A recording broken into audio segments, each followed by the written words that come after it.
بسم اللہ الرحمن الرحیم۔ السلام علیکم ناظرین، فدا دل ایک بار پھر آپ کی خدمت میں حاضر ہے۔ آج ہم موجود ہیں عرفان خان صاحب کے ساتھ۔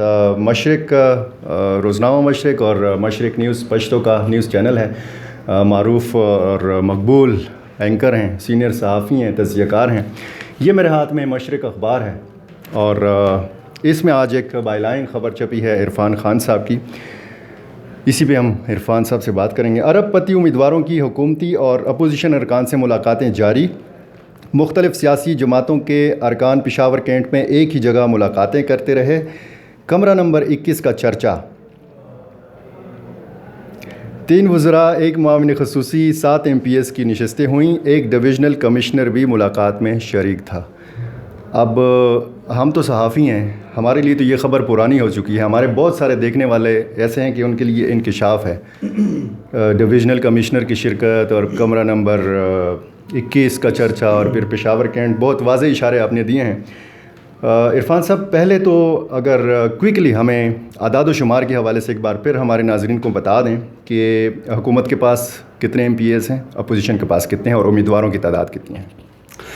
جی، اس وقت جو سینٹ کا الیکشن ہونے جا رہا ہے، 12 نشستیں ہیں، اس میں 7 جنرل ہیں، 2 ٹیکنوکریٹ ہیں، 2 خواتین ہیں اور 1 اقلیت کی نشست ہیں۔ اس میں خیبر پختونخوا اسمبلی میں ٹوٹل اسٹرینتھ ہے 145، جہاں پر حکمران اتحاد میں جو شامل جماعتیں ہیں، پاکستان تحریک انصاف، بلوچستان عوامی پارٹی اور پاکستان مسلم لیگ قاف، تو ان کو ملا کے 99 میں ان کی تعداد بنتی ہیں، اور اپوزیشن اتحاد میں 43 ان کی تعداد بنتی ہیں۔ ان میں جمعیت علماء اسلام کے 15 ہیں، عوامی نیشنل پارٹی کے 12 لوگ ہیں، پاکستان مسلم لیگ نون کے 7 ہیں، پاکستان پیپلز پارٹی کے 6 ہیں، 3 آزاد امیدوار بھی ہیں اور جماعت اسلامی کے 3 امیدوار ہیں۔ تو یہ ارکان ہیں، تو یہ ملا کے ٹوٹل 145 اس ایوان کی اسٹرینتھ بنتی ہیں۔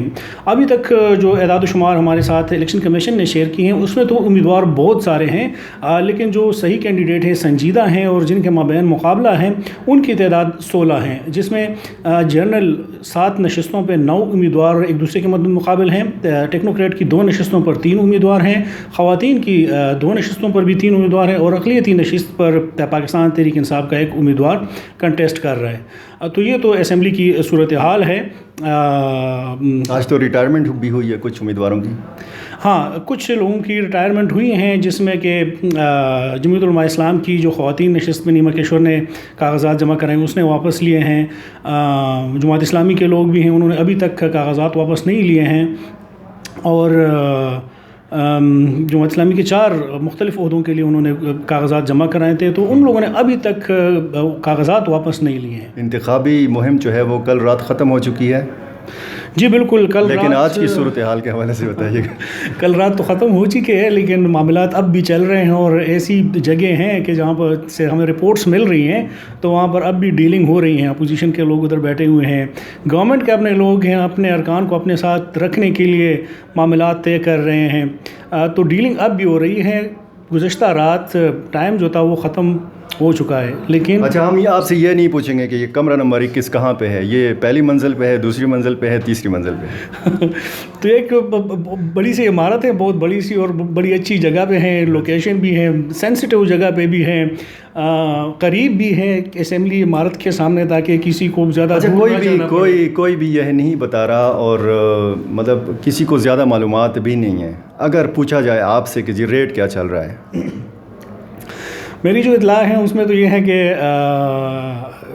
اپوزیشن کے کچھ امیدوار اور کچھ حکومت اتحاد میں شامل 1 ارب پتی امیدوار جو ہیں، تو اپنے لوگوں کو 1 کروڑ اور 2 کروڑ روپے آفر کر رہے ہیں۔ اچھا، ہاں، اپنے پارٹی کے اپنے ارکان کو، تاکہ یہ دوسرے نہ جائے، یا پھر اگر دوسرے لوگ اس کو زیادہ ڈیمانڈ کر بھی جائیں تو ڈیمانڈ میں فرق اتنا ہو کہ یہ اپنے ساتھ ہی رہیں۔ نہیں تو پھر تو یہ جائز ہے نا، تاکہ وہ نہ پسلیں، نہ ان کو اپوزیشن والے خرید سکیں۔ میں اگر اس گزشتہ اسمبلی کی آپ کو مثال دوں تو ایک تھا رکن اسمبلی، اور اس نے ساروں سے اتنے پیسے اکٹھی کیے کہ ان کی اماؤنٹ کل ملا کے وہ خود ہمیں کہہ رہے تھے کہ 10 کروڑ ہے، میں نے 10 کروڑ روپے کمائے ہیں۔ تو اب ایک امیدوار کچھ بھی کر سکتا ہے، ایک جگہ سے اس کو 1 کروڑ روپے کی آفر آئی ہے، دوسری جگہ سے 4 کروڑ روپے کی آفر آئی ہے، تو ظاہری بات ہے وہ تو 4 کروڑ روپے لے گا، 1 کروڑ کا تو اس نے کیا کرنا ہے۔ تو یہ معاملہ چل رہا ہے، لیکن یہاں پر ہم نے دیکھا ہے کہ جو امیدوار ہیں اپوزیشن سے ہیں 1-2 اور جو حکومت اتحاد میں کچھ 2-3 لوگ ہیں.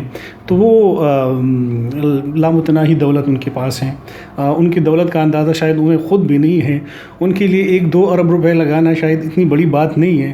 اچھا، کامران بنگش صاحب نے کہا ہے، شبلی فراز صاحب نے کہا ہے کہ جی ہمارے لوگوں کو آفرز آئی ہیں، ہمارے لوگوں کو اپوزیشن کی طرف سے آفرز آئی ہیں. تو ایک اضافی امیدوار تو حکومت کی طرف سے بھی ہے چھٹے نمبر پر، تو وہ کس مقصد کے لیے کھڑا کیا گیا ہے؟ وہی تو بات ہے کہ جب اس نے بات کی ہے کامران بنگش صاحب نے ہارس ٹریڈنگ کا الزام لگایا اس نے پیپلز پارٹی پہ اور عوامی نیشنل پارٹی پہ، لیکن جو ان کا چھٹا امیدوار، ان کا اتحادی، ان کا حمایت یافتہ کڑا ہے، تو اس طرف بھی اشارہ ہو رہا ہے کہ ہارس ٹریڈنگ تو پھر اور اپوزیشن نے بھی ایک اضافی امیدوار کھڑا کیا ہے. ہاں، حکومت تو کر رہی ہے. آپ کو بھی لگتا ہے کہ مولانا صاحب خطرے میں ہیں؟ مولانا عطاء الرحمان صاحب، جی کوئی بھی خطرے میں ہو سکتا ہے. اس میں ہی نہیں، حکومت کا جو اپنے 5 لوگ ہیں تحریک انصاف کے، اس میں سے بھی کوئی خطرے میں ہو سکتا ہے. ایسا بھی ہو سکتا ہے کہ بلوچستان عوامی پارٹی کا جو امیدوار ہیں وہ جیت جائیں. یہ بھی ہو سکتا ہے کہ 3 اپوزیشن امیدوار جیت جائیں اور جو تحریک انصاف نے 5 کھڑے کیے ہوئے ہیں اس میں سے ایک ہار جائیں. اچھا، جو ارب پتی امیدوار ہیں انہوں نے اپنا حساب کتاب تو برابر کر لیا ہے. اب سننے میں یہ آ رہا ہے کہ ریٹ گر گیا ہے، یعنی مزید جو بکنے والے لوگ ہیں ان سے معذرت کی جا رہی ہے. یہ کتنے وثوق سے ہم کہہ سکتے ہیں کہ ان کے جو نمبر گیمز ہیں وہ کس نے پوری کیے ہیں، لیکن اس وقت بھی اپوزیشن کے لوگ بھی خطرے میں ہیں. وہ بھی جو نمبر گیم ہیں وہ اس حساب سے کشمکش میں ہے کہ جب 3 امیدوار اپوزیشن سے سامنے آئے ہیں جنرل سیٹ پہ، تو ان کی جو ووٹنگ کی شرح ہے وہ کم ہو سکتی ہے. دوسری جانب جو ان کے مقابل حکومتی اتحاد میں یا تحریک انصاف میں جو لوگ ہیں وہ بھی اپنا سکور پورا کرنے کے لیے اپوزیشن جماعتوں کے اور ان کے ارکان سے رابطے میں ہیں. یہ بھی اطلاعات ہیں، یعنی یہ طے ہے کہ انتخابی مہم ختم ہونے کے باوجود آج بھی خرید و فروخت کا سلسلہ جاری رہا اور انتخابی مہم جو ایک جائز انتخابی مہم ہوتی ہے وہ بھی جاری رہی. یہ صرف آج رات تک نہیں جاری رہے گا، یہ کل صبح تک جاری رہے گا، اور یہ کل اس وقت تک جاری رہے گا کہ جس وقت کسی رکن نے اپنا ووٹ استعمال نہ کیا ہو، آخری وقت تک یہ ڈیلنگ اور یہ سلسلہ چلتا رہے گا. بہت شکریہ عرفان آپ کا. ناظرین آپ کا بھی بہت شکریہ.